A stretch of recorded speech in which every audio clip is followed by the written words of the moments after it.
Well, how are you doing? How are you feeling ahead of week one, especially your I'm doing good, feeling good. I think we're all ready and excited. Get the season kicked off. Obviously, get a home game here at Lambeau and just NFC North team. So we're excited about it and we're ready. Jordan, is that what you practiced in, or were you still in that larger brace? I'm in this. This is what I've been practicing. So that's just tape. What do you think? It's tape and a brace. Okay. Yeah. How limiting is that It's not limiting. at all?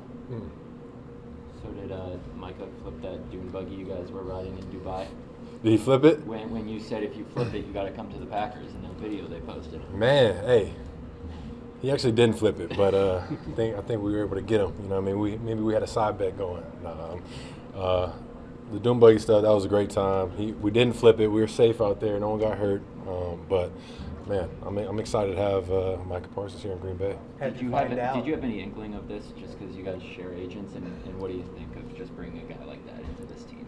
No, it's amazing. You know, I had no idea. They did a great job of keeping it a secret. You know, I saw a lot of the rumors and things like that were floating around out there, and you know, obviously there was probably some stuff going on. Who knows? But I don't know how all the rumors get out and things like that. But no, I think they did a good job. Like David didn't even tell me, Micah didn't tell me, so nobody kept me in on the loop. So was left out of that one. But I'm excited. You know, it's amazing. Obviously, you know, the flip side of that is it's really tough losing a player like Kenny Clark and you know, everything that he's done for this organization and the player that he was, the person he was in this building. But you know, it's tough. But I'm excited to, like I said, to have Micah. I was going to say, how did you find out, like on social media, how did you find out about Micah coming? Yeah, so Tom actually, shout out Tom, sent me a tweet, sent me the news of you know, Micah being traded here, and then obviously let me know that Kenny was part of that trade. As a quarterback, what does a singular pass rush threat do? What do you think about as a quarterback if you're going against a guy like that?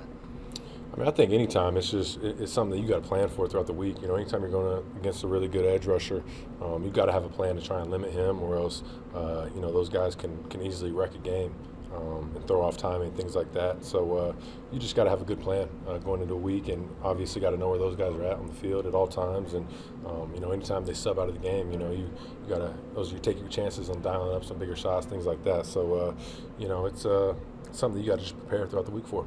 You said the bandage brace not limiting at all. Is that just a case that you kind of got used to dealing with it, or was it never much of an issue?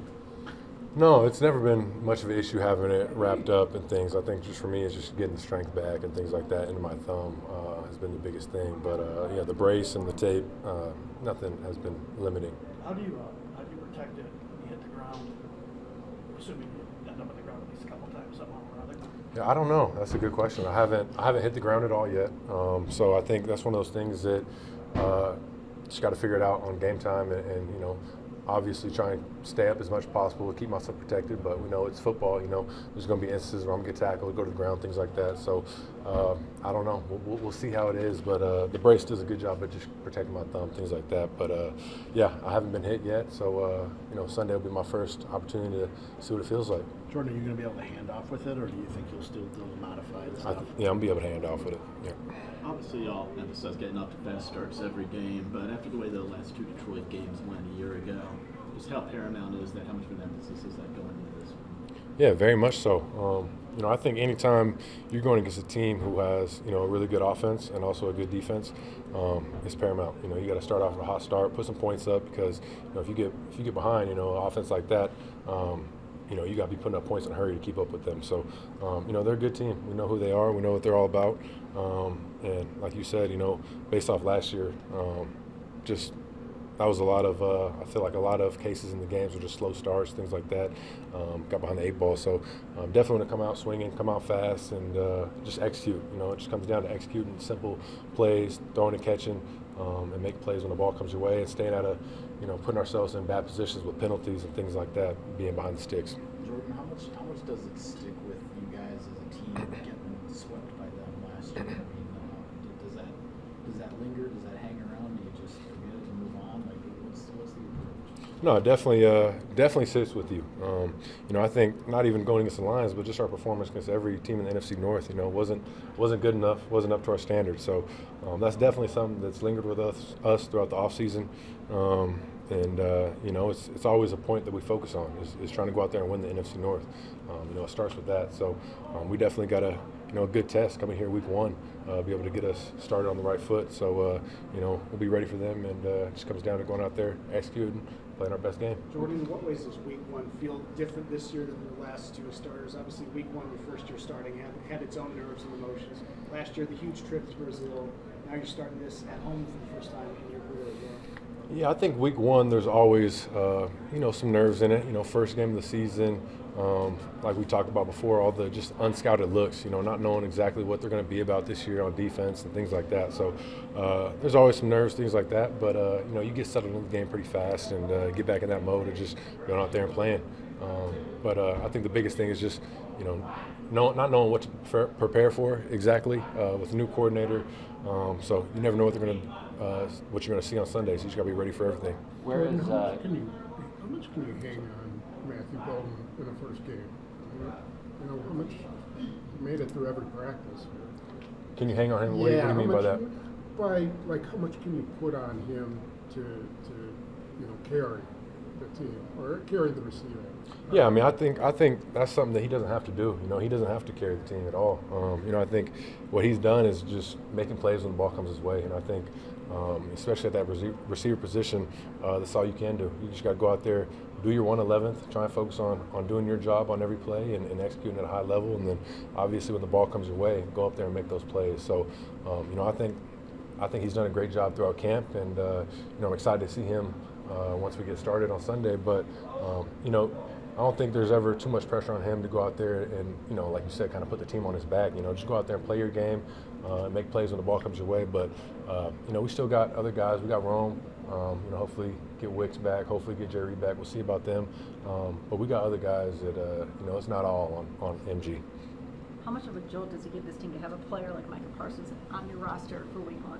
Oh, it gives us a big jolt. You know, I think everybody was excited just because we know what type of player he is. You know, we played against him a couple years ago in the playoffs, so we know exactly who he is and what he's capable of out there on the field. So I think, you know, you look at our defense, what we got already with RG and put Micah on the other side of that. You know, I think some exciting things can happen.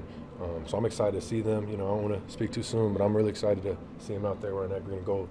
You did this podcast a couple of times, though, too, and he didn't ask you the generic questions. He was very detail-oriented, right? He asked you about your longest call and what you got on third down and breaking down stuff against the Cowboys. Do you think that actually helps him a little bit? He was very familiar with you and this team before he even got here when he was just analyzing things. And is he like that all the time? There's no chill to him where it's always just very specific? Yeah, I think Micah's he's a smart dude all around. You know, I think he loves ball. He's very intelligent when it comes to football.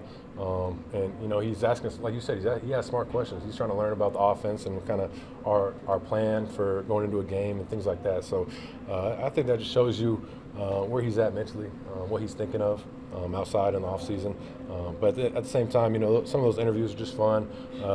You know, we go back and forth messing with each other a little bit, but no, he's definitely a smart guy. So I'm just excited, like I said, see him out there on the field with us.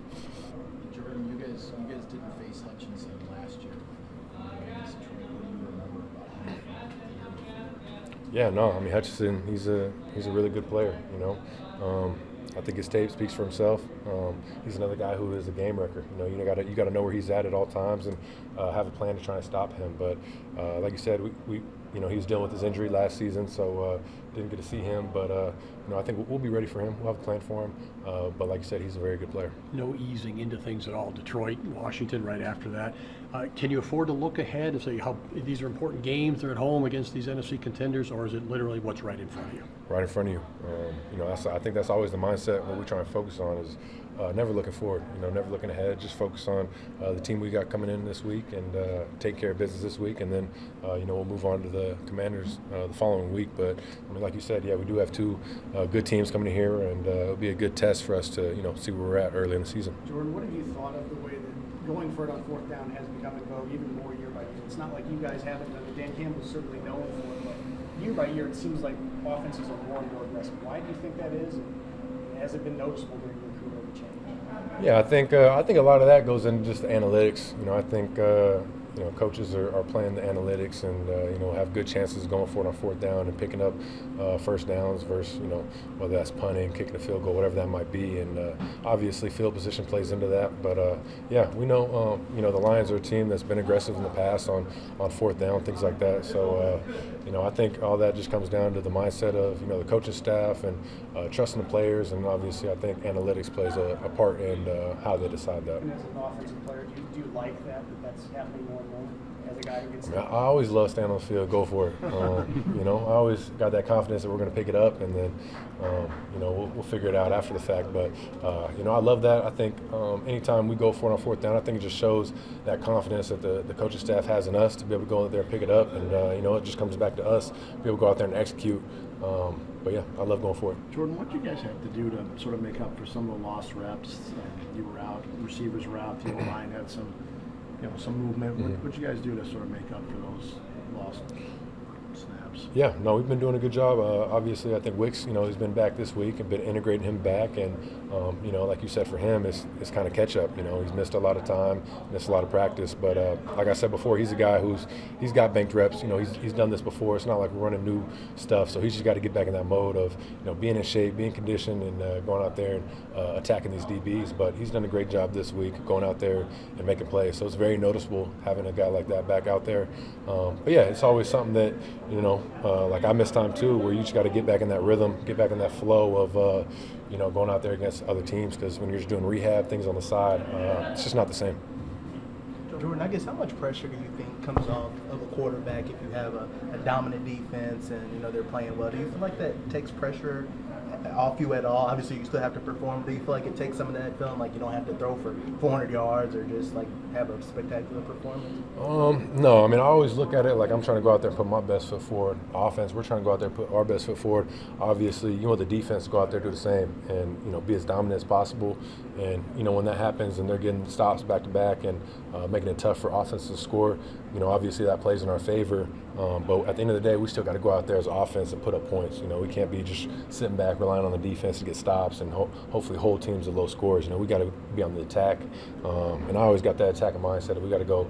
I'm trying to put up as many points as possible every game. So we always got that mindset. Two more for Jordan. When Brian Gutekunst says last January that it's time to contend for championships, and he goes up against Micah, does that create a different level of urgency in the locker room?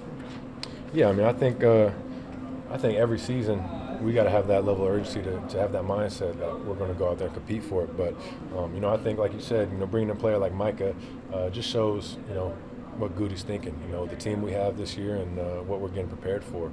So obviously, he always says he's trying to put the best team out there and bring in the best guys as possible to make us the best team. So I think there's always kind of that pressure, and that's always the mindset, is go out there and want to compete for a Super Bowl. It starts with the NFC North, but adding a player like that, to a defense who I already thought was really good. So I'm just excited to see it. But at the end of the day, it always comes back to us. We got to go out there, make plays, execute. A roster, who you got on it doesn't win you games. So we got to go out there and make those plays. Should Lambeau announce the offense and then you last before the game, or the defense? Nah, they gotta do defense. They gotta do defense. Micah last, The crowd's gonna go crazy. I already see it. Defense go out there first, get a 3 and out. Micah get a sack on third down. I already see it.